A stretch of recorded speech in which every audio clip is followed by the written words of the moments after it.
Hey everybody, Pastor Randy here. Welcome to Making It Simple. Great to be with you again today as always. This week we've been diving into the subject of purpose. We've been talking about the claim, the word, the direction from Christ. You are the light of the world. We've been looking a little deeper into that statement, understanding that is a personal directive to each and every one of us who will believe. Will is the key word there, because willingness is everything about what we believe. Because when we believe something, then we enact it, we activate it, we make it do something. In other words, it's like, I kind of think of it this way. When we talked about yesterday, not only the assignment of a purpose, but He provides us with everything that we need. Our part is the fulfillment of that. So use this illustration kind of, if you think about it. We've been given the car, the keys, and the gas. We got it all. But until I take that personal, crank the engine, it doesn't go anywhere.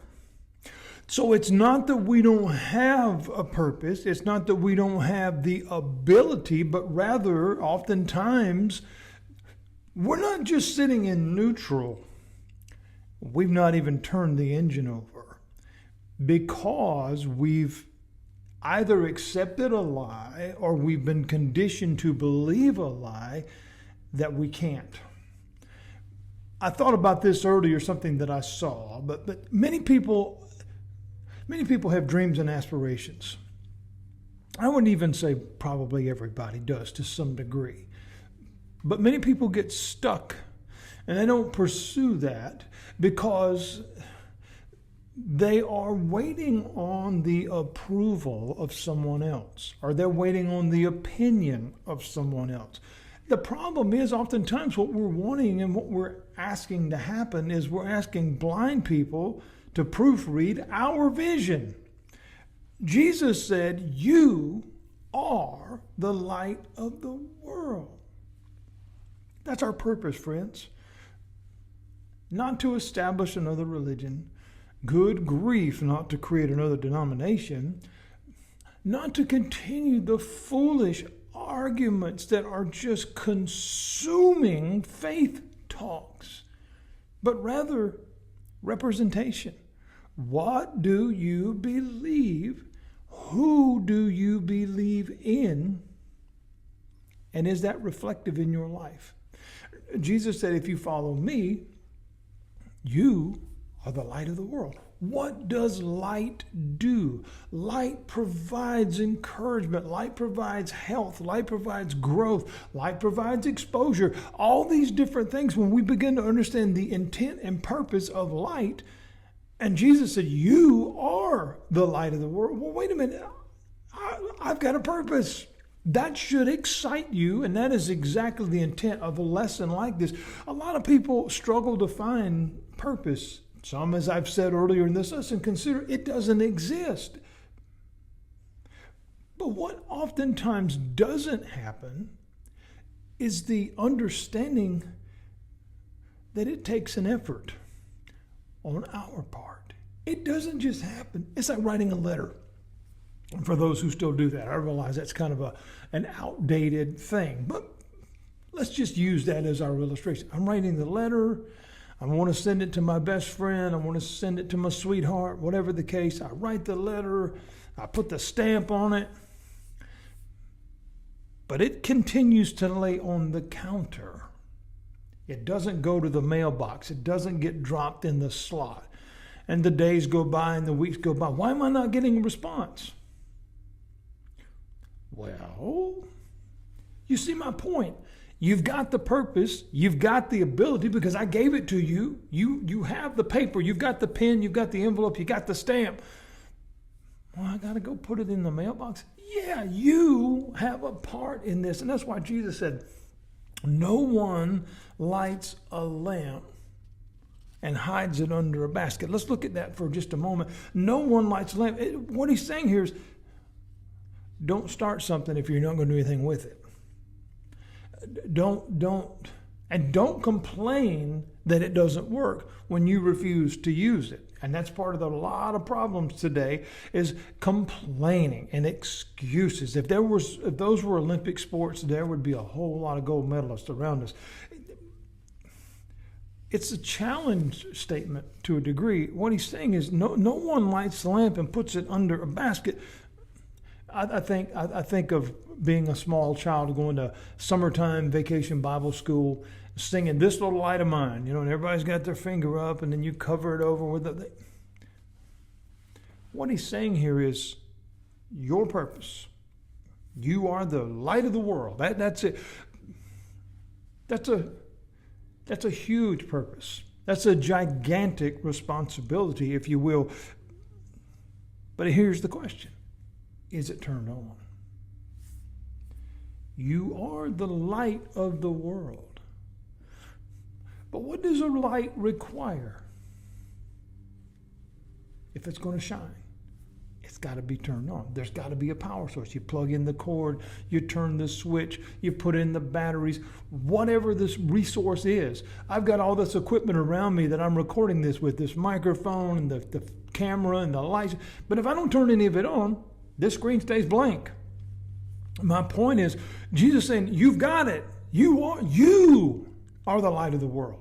Not an external source. You.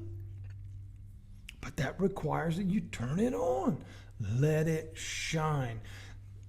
A lot of us struggle with that because, well, this is bad and this day's no good. And we can find all of those reasons. But what he's saying is, stop for just a moment and consider, is my responsibility, my light shining? Because otherwise, how is it ever going to influence anybody if it's not? How's it ever going to work if it's not? So what he's saying here is, why would you turn it on if you're only going to hide it? No one should do that. It doesn't make any sense. It's like turning on the stove, but you're not going to cook anything. Why would you do that? So what he's saying here is this: if you are mine, you are claiming me as Lord, you are claiming me as Savior, all these different things.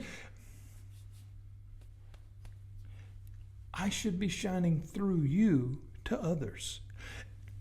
Many times we hear, especially in the church world, we just want to lead people to Christ. We want to save people, all this other stuff. That's the verbal message. What is the visual? Because oftentimes the visual completely obliterates the verbal.